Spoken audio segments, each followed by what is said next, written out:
So I thought we'd talk about an interesting concept, and it's one at the root of the central dogma.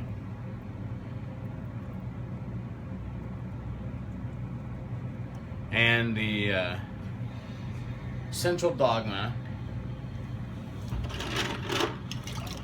in a nutshell, is your genotype, which is your series of four-letter codes in your DNA that, when necessary, gets replicated when the cell needs to be split, or and that's in function of mitosis. And then there's meiosis, which is your sexual gametes.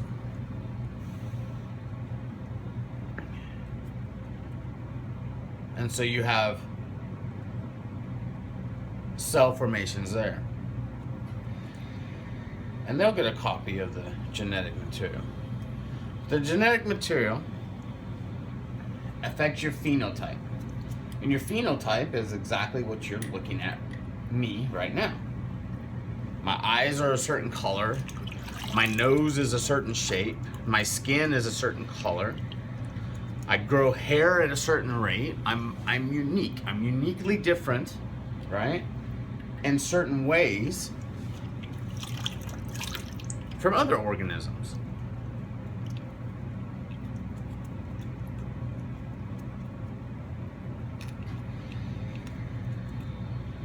And sometimes you can study an organism's DNA and you can learn of its organizational complexity. Or an organism can have a complex DNA, but you be very simple. Nature is amazing that way. So your genotype affects your phenotype. And let's say I'm short, fat, but still not balding, maybe here, right?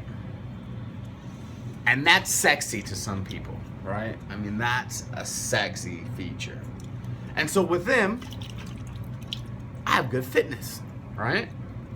I have a chance of meeting them, hooking up, courtship, however it goes.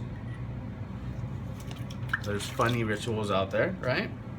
And maybe we procreate.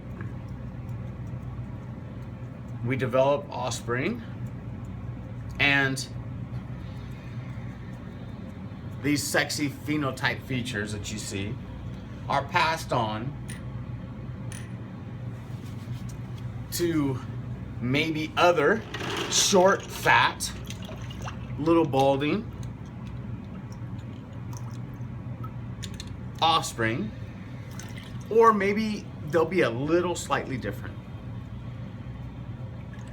And maybe those slight differences in their phenotype will change their fitness. And you would hope always for the better, right? But things happen, mutations happen. Now, what's really interesting is it's known that your genes, right, your genetic material can be influenced by your environment. And that's a form of epigenetics. And you can have epigenetic counseling. I can look at your DNA, right? And we can say, ooh, yeah, this looks promising, here. This, has the potential for this maybe disorder or this disease, right? Well, all that can be influenced by the environment one lives in. And not only nature, but nurture too.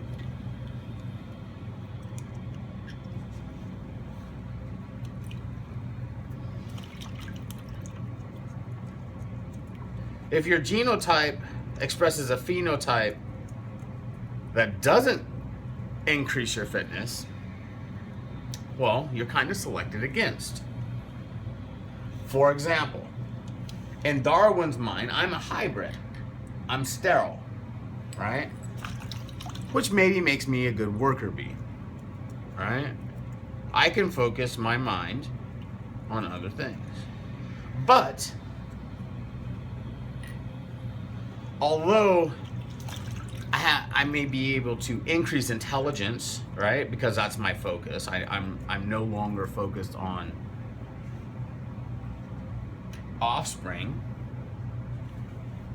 Right? At that same time that I can develop my intelligence and work and be benefit there, I'm selected against in fitness, and therefore, I won't pass on any of my genetic characteristics, my phenotypes. And that happens in nature.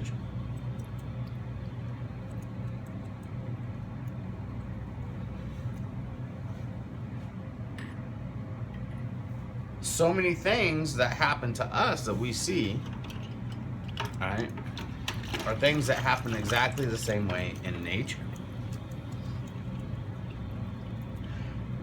And the world can be cruel depending on how you look at it.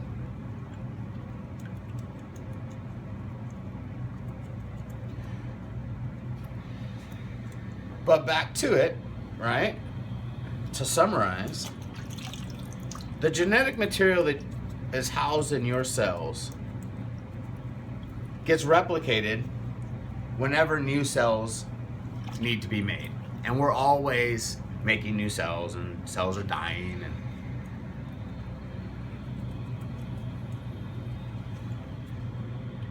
the genetic material also gets duplicated when you make your sex cells, so like your sperms or your eggs for females.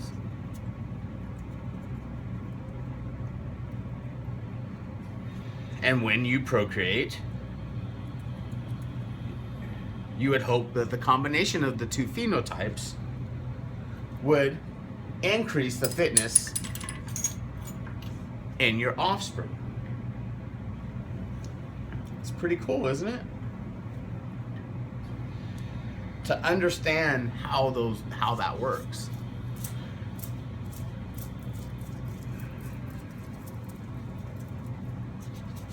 Everything that you see on me that's expressed, my pigments, my eye color, my height, all that, it comes from my genes. And guess what? As offspring, we can't control it. We have no control. We have control over our environment and our diet and what it is. And the earlier that we are educated into what environmental factors can affect our genes, the earlier we can make better decisions in our lives in order to protect the fitness that we have. But that can turn around at any time.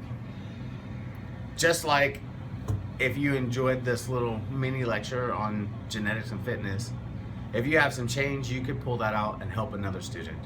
There's a college that's probably right near you, all right? And you can just go in and say, hey, here it is.